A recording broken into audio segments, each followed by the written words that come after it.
Tailgate here as we kick off week one of our first home game here at Fresno State. We came off of a big upset last week against Purdue, and we're looking to keep that record alive this week.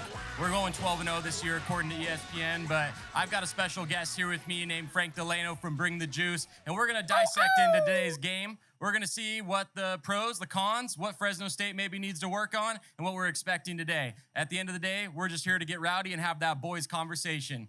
Welcome, Frank. Well said. Well said. Yeah, appreciate the Ag Center for having me here. This isn't uncharted territory. The Ag Center and Bring the Juice have a long-lasting relationship that I love, and it fires me up. The dogs, though, man, we're week one. It's September. It's hot, a little sweaty, but a good type of sweat. Like the little upper lip feels good on the sweat. Just cool it off with a little Coors Light or maybe some Hennessy or some whiskey, whatever you got. It's good. The dogs are playing football today. We get to get rowdy. What else would you want to do on a Saturday? There's nothing more I'd rather see than, Saturday and the dogs go by 90 as we continue to fill out a whole pallet of Coors Light here today. Is it a whole pallet? How many beers are on one pallet of Coors Light? So one pallet is 75 36 packs at Costco. Do we have a math guy in the room? Anybody math guy? 75 times 36? Bartenders, 75 times 36? Anything? So 2,700 beers we have to drink. 2,700 divided by 1, 2, 3. We gotta start pulling our weight a little bit here. So in about a 20-minute show, how many do you think we can go through? Do you want to do a power hour right now? Yeah. So every time you say juice or we say Fresno State, or it's go take a dogs. drink. Yeah. Okay. Can we get a couple of Coors Lights over here on the stage, please? Beautiful bartenders today. Thank you guys for hanging out with the Ag Center. So now that the rules are established, every time we hear Fresno State, go dogs, or the word juice, everyone's got to take a 3-second chug. Everyone in the audience does too. Yep. Anybody who could hear this has to take a 3-second chug. Well, all right, boys, here we go. I hope you're ready for today. Get rowdy after it. Thank you. Well, the dogs. Oh, start the game. Here we go. 3 seconds. Ready to go. Everybody, accountability. Oh.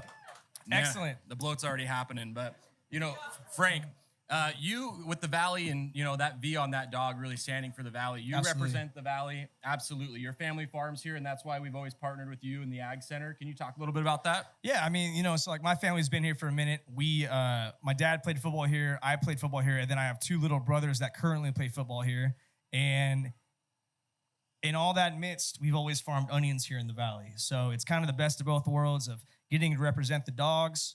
We'll get that drink in a few minutes. But at the same time, understanding there is a very special place of the agricultural world where farming here in the Valley isn't just feeding your local grocery store. We're feeding countries, different parts of the world. And to say that you'll be able to have the best of both worlds truly is a special thing, I think. And, my father, when he was playing football here, my grandfather went out on a limb. We were farming turkeys at the time. And he said, hey, we want to get into onions a little bit.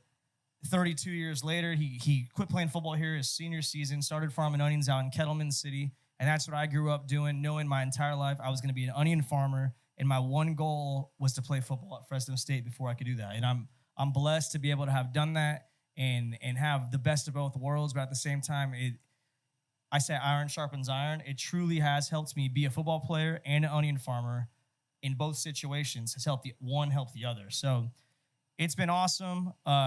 Love that I got to be the oldest and do it and watch my brothers now ball out. Now I could just drink Coors Light with good people and have a good freaking time with the Ag Center. But at the same time, the Valley is a special place, and there's not many places in college football programs and farming communities like this where you get to have the best of both worlds. So we owe a 3-second on that one, though. I think it was like 9 seconds. We'll do a quick one. Here we go. Here we go. Do that 9-second. Keep going. Excellent. So we saw Purdue last week. Obviously a big upset as we were in Big Ten country.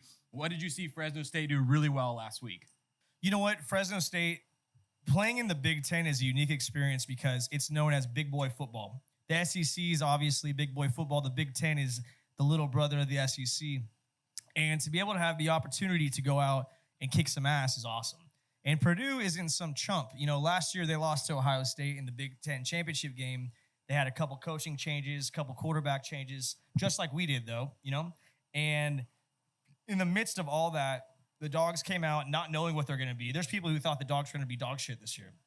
Guess what? I think we're 1 to 2 wins away to being top 25 in the country without a doubt. Got to take things one game at a time. But I think the Dogs came out on offense like crazy. People were saying we got to rely on our defense. We didn't lose very many people. But now coming back, you realize we also have an offense that has a very strong O-line. They're giving the quarterback time. Our quarterback, who's a transfer, great dude, he is embracing the Valley culture. And on top of that, he knows how to roll out, make plays with his legs, have checkdowns, and everything in between. And he's a winner. I sat next to his mom and dad. I was slamming beers with his mom and dad right before I got here. And I'll tell you what, they're excited to be part of the Valley. They came from Central Florida, UCF, which is a winning football program. And they're like, people here, they're intense. They love this thing. They love the Valley. They embrace, like you said, the green V, the dogs, everything in between. And they're very excited as a family to have the opportunity to be from Arizona and play in Florida. And now they're in this little small town in the middle of California that nobody knows about. Guess what? They're on a national scale ready to beat some ass, and they're proud to be a part of that. It's crazy how, in a couple of weeks, you could all of a sudden have a passion for a school, a city, a valley, a location like that. So it speaks true to what the people here do and believe in, as well as, him as a quarterback and his family and what they're about. So I think it's the perfect meshing point, and Coach Tedford's going to take us to the promised land, but you need somebody to drive that boat, and I think we got the secret sauce. So you see that in Mikey Keene. What else do you see? I see Eric Brooks last week had a great week. Gilstrom had a great week as well. Who do you think is going to be that star today on the field?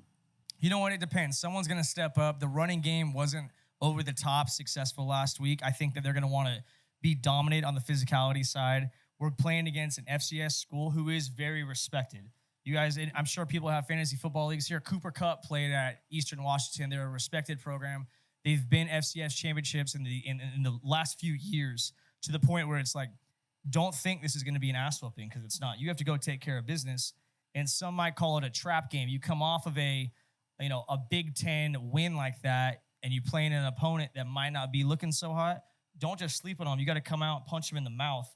And I think Coach Tedford's enough of a veteran, and there's enough guys on this team that are championship caliber that they'll do it. So I think a running back's going to step up today between Malik Sherrod, Devin Rivers, and Elijah Gilliam.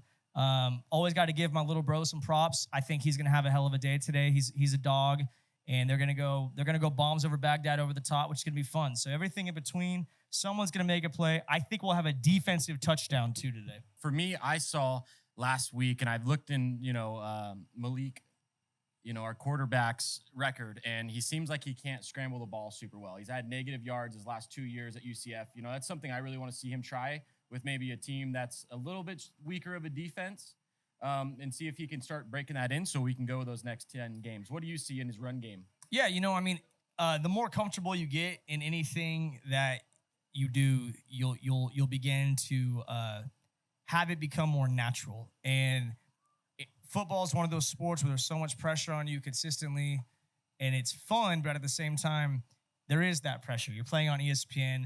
There's going to be 40,000 plus people in this stadium right now, where if he makes a bad play, they're going to boo him. That's a big pressure. There's a guy on his back. It wasn't a quarterback battle. That was a given. There's a guy on his back, Logan Fife, who I know really well, who's a great dude, great kid, who's hungry to take his spot, to where he doesn't have, nothing's promised to you any day. Rent's due every day. He needs to consistently perform, and that's part of it. And I think he's smart enough of a vet to understand, like, hey, I did certain things well last week. Let's build off that. There's certain things I need to improve on. I need to focus on those and show that I am that guy. I am dynamic. You want to make your strengths stronger and your weaknesses a little less weak. Everything in between. So I think today he's going to go out and try to prove something. I believe you just had the offensive coordinator on your own podcast. Yes. So Pat McCann, Fresno State's offensive coordinator, came on Bring the Juice this week. That episode will drop on Thursday. It'll be on Fox Sports Radio, 1340. He is a great dude. He's an absolute dog. He is in the position of trying to succeed and understanding that you need to own your role in order to be successful. He's been a part of some good programs in different types of roles, and now he's in the position where it's like, I could be great. I could be ranked. I could win championships. I could win bowl games. I want to be the offensive coordinator for that situation. And I think that's something cool, especially at his age, where he's rather young. And he had a lot to offer. You know, he's big on mental health, big on your mindset, big on what you're going to do to succeed, both physically, mentally, emotionally. And if you listen to that episode, I mean, you're going to hear some good shit, something that'll translate to your life, no matter what you're doing, boy, girl, in between. Well, he used to coach now at Eastern Washington, correct? Yes, so he has actually a pretty fun fact where every single school he's moved on to, he coaches them 1 to 2 years after and beats them. So that's a telltale sign we should have success tonight. So with that being said, then, where do you think the score is going to land at today? I think we win 52-17. 52-17. I think we win 52-17. I think our starters are pulled out with 11 minutes left of the fourth quarter. We have a great evening, and that's what I'm hoping for. We should take care of business. Anything less than taking care of business it's going to hit the team. Yes, we might get the win, but they're going to be something where they're not happy with, and that's a good thing because that just means that the standard is high. When the standard's high, you rise to the occasion to be successful. So you're predicting higher for the offense to score. Well, I guess you also have that defensive score as well. Than most of the polls out there right now. I see a lot of like 47-17. You think the Dogs are really going to have a great offensive day? I think they're going to have a great offensive day. They put 39 points up, 39 points up against a Big Ten team. That's a huge accomplishment. They're in the position where they should build off that. They shouldn't take a step backwards. All they're going to do is see what they did wrong and fix it. There's going to be some things, though, where, you know, Eastern Washington has players on scholarship, too. They're going to coach their guys to take away certain things that worked last week, and it's not going to work as well. So the Dogs are going to need to adjust. They're going to get punched in the mouth, but it's how they recover that's going to ultimately give them the opportunity to step on Eastern Washington's throat and continue to thrive. Did you play underneath Tedford?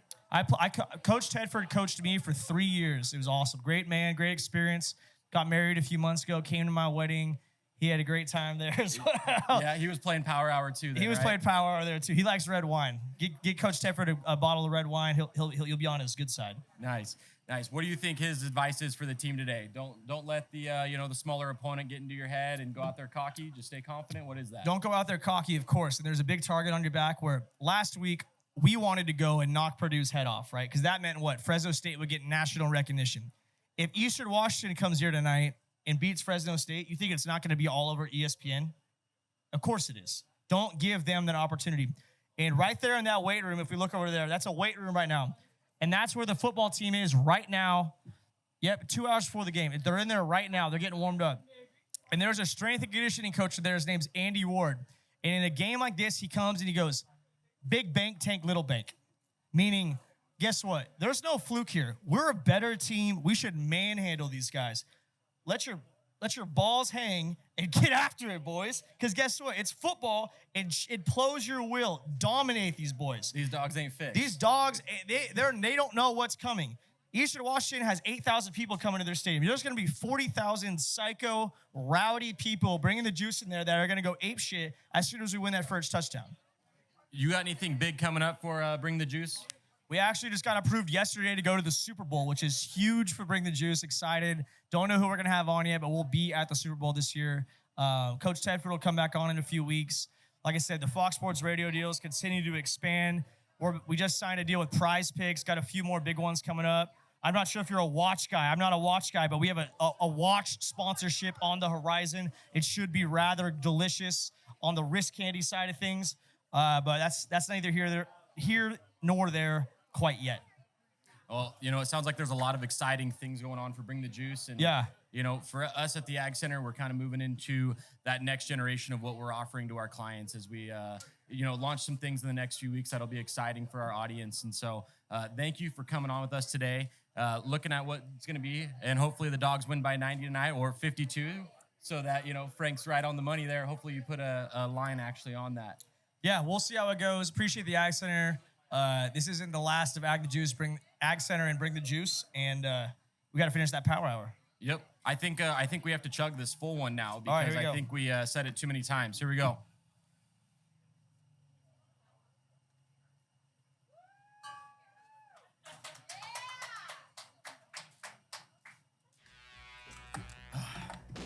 Well, thanks. Let's put that music back on. Let's keep it getting rowdy. All right, keep it going, boys.